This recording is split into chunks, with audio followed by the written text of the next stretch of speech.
সৈয়দপুরে রেলওয়ের জমিতে নানা স্থাপনা, অবৈধ দখলদাররা হাতিয়ে নিচ্ছেন কারি কারি টাকা। হারিস চৌধুরী দেহাবশেষ পরিবারের কাছে হস্তান্তর, সিলেটের রাষ্ট্রীয় মর্যাদার দাফন আজ। দক্ষিণ কোরিয়ায় 181 আরোহী নিয়ে উড়োজাহাজ বিধ্বস্ত, 29 জনের প্রাণহানি।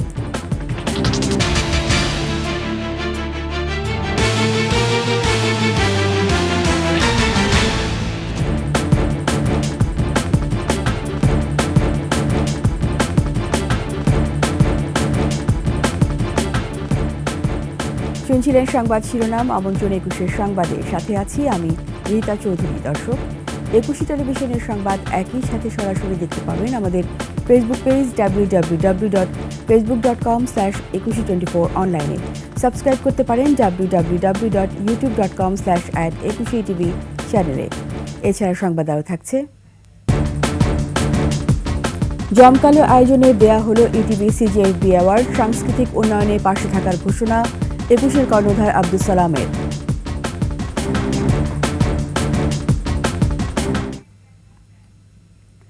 নীলফামারী সৈয়দপুরে রেলওয়ের জমি দখল করে গড়ে উঠেছে শিক্ষা প্রতিষ্ঠান, বহুতল বাণিজ্যিক ভবন, বহু ছোট মাঝারি ব্যবসা প্রতিষ্ঠান সহ আবাসিক ভবন।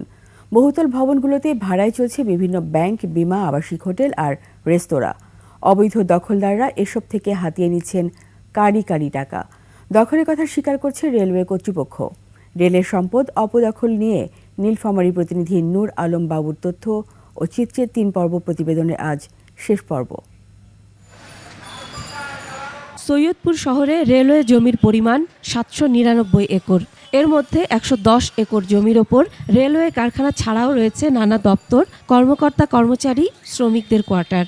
অপারেশনাল এলাকা 373 একর, কৃষি আর পুকুর 274 একর জমিতে।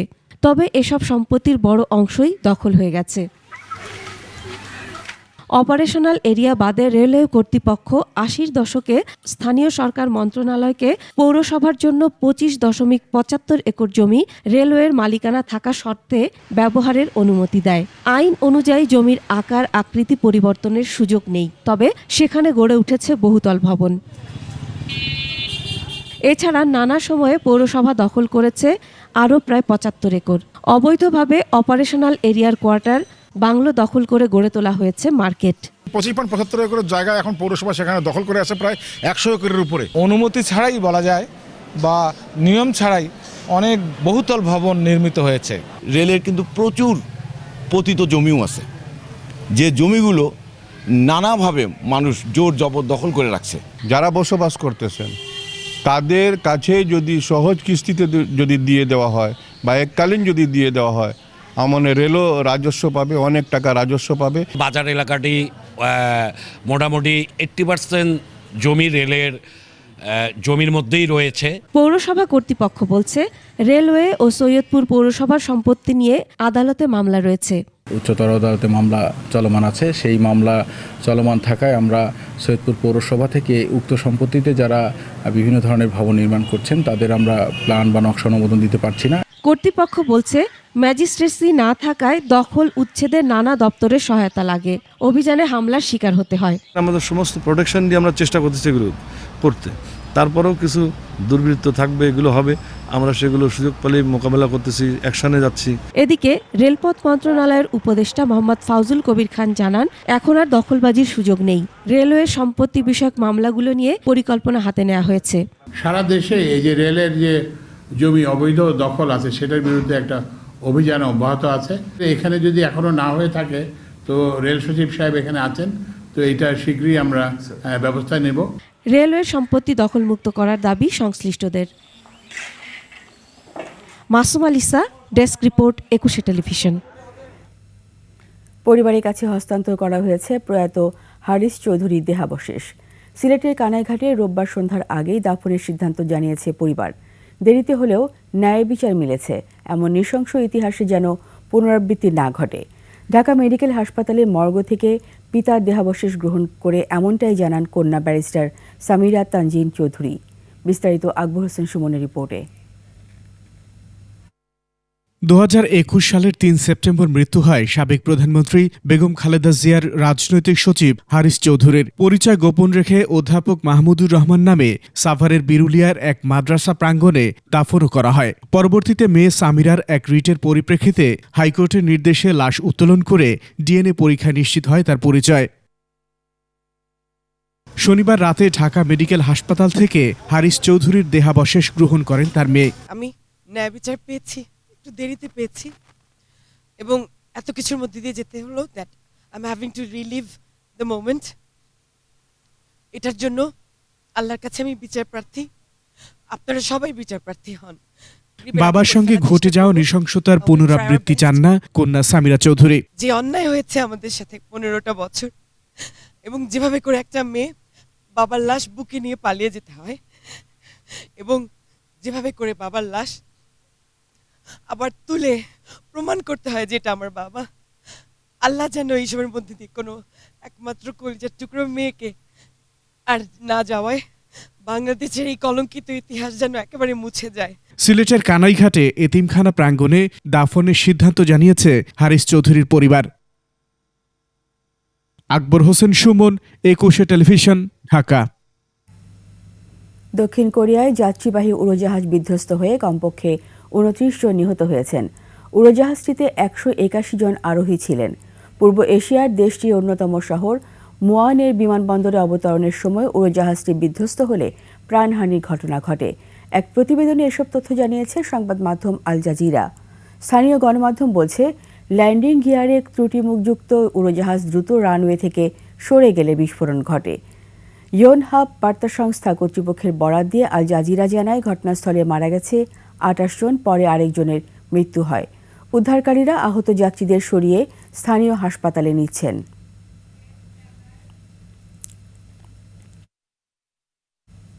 প্রতিবারের মতো এবারও জাঁকজমকপূর্ণ আয়োজনে দেশের সঙ্গীত, চলচ্চিত্র এবং টেলিভিশন মাধ্যমের বছর সেরা পারফর্মারদের হাতে তুলে দেওয়া হলো ইটিভি সিজেএফপি সম্মাননা।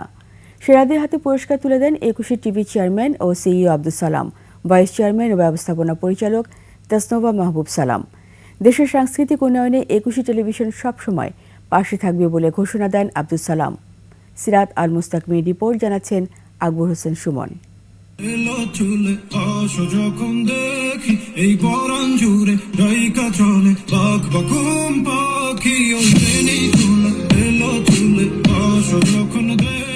ঢাকা শেরাটন হোটেলের গ্র্যান্ড বলরুম।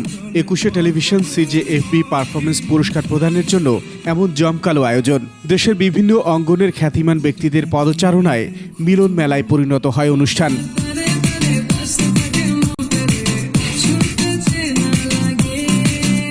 সঙ্গীত, চলচ্চিত্র এবং টেলিভিশন মিডিয়ায় বছরের সেরাদেরকে বাছাই করে প্রতি বছরই দেয়া হয় এই পুরস্কার।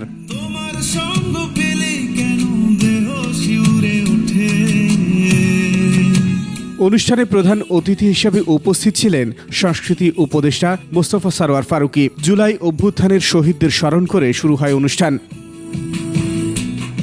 জমকালো এই আয়োজনে উপস্থিত ছিলেন 21 টেলিভিশনের চেয়ারম্যান ও CEO Abdus Salam, vice chairman ও ব্যবস্থাপনা পরিচালক তাসনোভা মাহবুব সালাম। 21 টেলিভিশনের চেয়ারম্যান আব্দুস সালাম বলেন, দেশের সংস্কৃতির উন্নয়নে সব সময় কাজ করে যাচ্ছে 21 টেলিভিশন।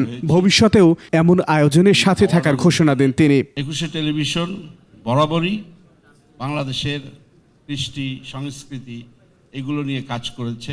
এই যে নতুন বাংলাদেশ করার ক্ষেত্রে ইটিভি কাজ করতে চায়, এবং ইটিভি কাজ করতে যে আপনারা নিশ্চয়ই জানেন যে অনেক বাধার সম্মুখীন হয়েছে।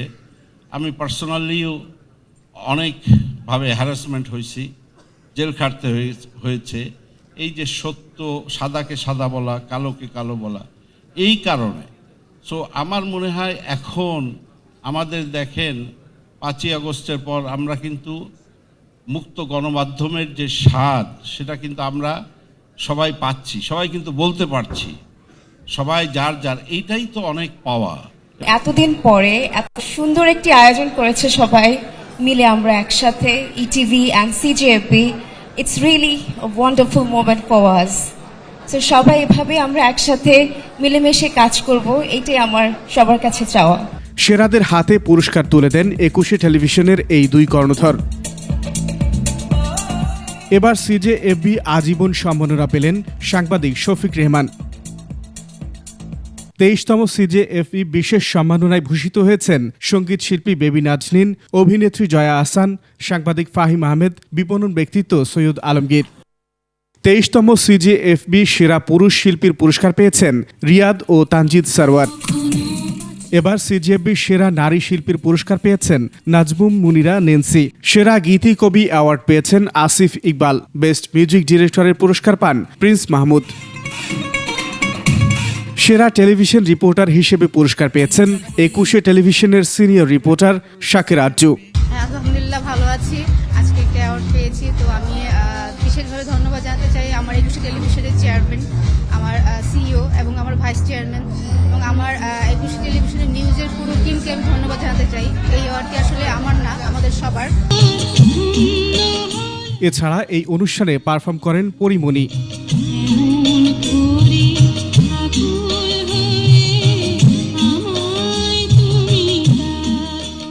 সিজেএফবির বিগত 22 বছরে 21শে টিভি টানা 7 বছর অফিসিয়াল ব্রডকাস্ট পার্টনার হিসেবে যুক্ত ছিল। এবারই প্রথম টাইটেল স্পন্সর হয়ে সিজেএফবির সঙ্গে যাত্রা শুরু করল 21শে টেলিভিশন। আকবর হোসেন সুমন, 21শে টেলিভিশন, ঢাকা। নিচ্ছি সংবাদ বিরতি। যখন ফিরব তখন অন্যান্য খবরের সঙ্গে আরও থাকবে। যশোরের সাবেক কাউন্সিলরকে অপহরণের পর কুপিয়ে হত্যা করেছে দুর্বৃত্তরা। আবার আমন্ত্রণ 21শে সংবাদে। যশোরের সাবেক কাউন্সিলরকে অপহরণের পর কুপিয়ে হত্যা করেছে দুর্বৃত্তরা। নিহত জিয়াউদ্দিন পলাশ অভয়নগর উপজেলার নওয়াপাড়া পৌরসভার সাবেক কাউন্সিলর। তার বাবাও পৌর কাউন্সিলরই ছিলেন এবং প্রায় 2 যুগ আগে প্রতিপক্ষের গুলিতে খুন হয়েছিলেন। পুলিশ জানায় টাকা নিয়ে বিরোধের জেরে শনিবার সন্ধ্যায় পলাশকে অপহরণ করে দুর্বৃত্তরা। বিষয়টি পুলিশকে জানালে পলাশের ফোন ট্র্যাক করে পরিত্যক্ত একটি ঘর থেকে রক্তাক্ত অবস্থায় তাকে উদ্ধার করা হয়। পরে হাসপাতালে নেওয়া হলে চিকিৎসক মৃত ঘোষণা করেন। এই ঘটনায় জড়িত সন্দেহে রইস নামে এক যুবককে গণপিটুনি দেয় স্থানীয়রা। আভিভা ফিন্যান্স লিমিটেড বাণিজ্য সংবাদ।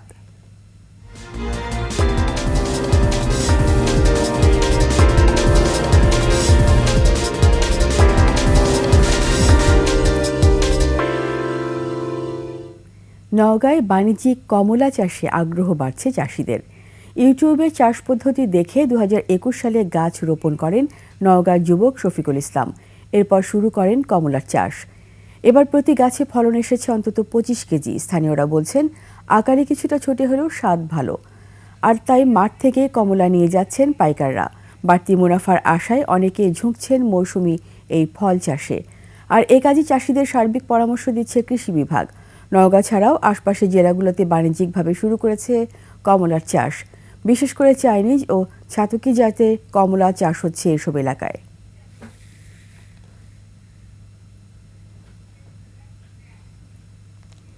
নিচে আবারও সংবাদ বিরতি। যখন ফিরব তখন থাকবে।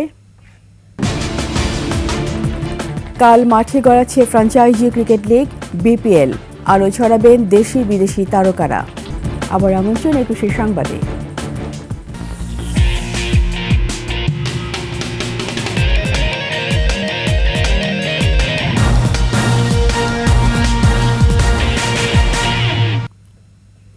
কাল মাঠে গড়াচ্ছে দেশের একমাত্র ফ্র্যাঞ্চাইজি ক্রিকেট লিগ বিপিএল। 4 ছক্কার ঝনঝনানি আর উইকেট উপড়ে গ্যালারি মাতিয়ে রাখতে প্রস্তুত খেলোয়াড়রা। দেশীয়দের সাথে এবার আলো ছড়াবেন বিদেশি একঝাঁক তারকাও। কোন কোন দলের কার কার উপর থাকছে স্পটলাইট, সে খবরই জানাচ্ছেন আকাশুজ্জামান। 7 দল, 3 ভেন্যু আর 46 ম্যাচের মহারণ এবারের বিপিএল। নতুন আঙ্গিকে আরও জমজমাট আয়োজন করতে প্রস্তুত বাংলাদেশ ক্রিকেট বোর্ড। মাঠের লড়াইয়ে জিততে শক্ত দল গড়েছে সবাই। দেশীয়দের সাথে আছে বিদেশি নানা প্রান্ত থেকে আসা তারকারা। সবাইকে টেক্কা দিতে প্রস্তুত বর্তমান চ্যাম্পিয়ন ফরচুন বরিশাল। তামিম মুশফিক মাহমুদুল্লাহর সাথে ইংলিশ তারকা ডেভিড মালান, ক্যারিবীয় দানব কাইল ময়ার, আফগান অলরাউন্ডার মোহাম্মদ নবীর সাথে বিশ্বের বাঘা বাঘা ব্যাটারদের ত্রাস। পাকিস্তান পেসার শাহিন শাহ আফ্রিদিকে নিয়ে মাঠ কাঁপাতে প্রস্তুত বরিশাল। সিলেটের স্পটলাইট থাকবে দুর্দান্ত ফর্মে থাকা জাকের আলী ও তানজিম সাকিবের উপর। যে কোনো সময় ম্যাচের মোড় ঘুরিয়ে দিতে পারেন পল স্টার্লিং, কর্নওয়েল, রিস টপলির মতো খেলোয়াড়রা। দেশি বিদেশি মিলিয়ে ব্যালেন্স দল রংপুর। সৌম্য আর নাহিদ রানার সাথে লড়াইয়ের জন্য প্রস্তুত Stephen Taylor, Curtis Campher, Alex হেলসরা। খুলনার হয়ে নেতৃত্ব দেবেন মেহেদী হাসান মিরাজ। আফিফ নাসুমের সাথে স্পটলাইট থাকবে ওশান টমাস, মোহাম্মদ নেওয়াজের উপরও। দেশীয়দের উপর আস্থা দীর্ঘদিন পর বিপিএলে ফেরা রাজশাহীর। স্পটলাইট থাকবে তাসকিন বিজয়, আকবর আলীর উপরই। নতুন রূপে ফিরছে ঢাকা। লিটন, মুস্তাফিজ, তানজিদ হাসানদের সাথে মাঠ মাতাবেন Travis Head, Johnson Charles, Thisara Perera, Amir হামজারা। শিরোপা জিততে প্রস্তুত বন্দরনগরীর দল চট্টগ্রাম। যে কোনো সময় বোলারদের ভয়ের কারণ হতে পারেন শামীম পাটোয়ারি, পারভেজ ইমন। বিদেশি তারকা খেলোয়াড়দের মধ্যে আছেন উসমান খান, ওয়াসিম জুনিয়র, হায়দার আলীরা। টুর্নামেন্ট চলাকালীনও খেলোয়াড় দলে ভেড়ানোয় চমক দেখাতে চায় দলগুলো। আকাশুজ্জামান, 21 টেলিভিশন। শেষ করছি 21 সংবাদ। যাবার আগে সংবাদ শিরোনামগুলো আরও একবার। সৈয়দপুরে রেলওয়ের জমিতে নানা স্থাপনা, অবৈধ দখলদাররা হাতিয়ে নিচ্ছেন কারি কারি টাকা। হারিস চৌধুরীর দেহাবশেষ পরিবারের কাছে হস্তান্তর, সিলেটের রাষ্ট্রীয় মর্যাদায় দাফন আজ। দক্ষিণ কোরিয়ায় 181 আরোহী নিয়ে উড়োজাহাজ বিধ্বস্ত, 29 জনের প্রাণহানি।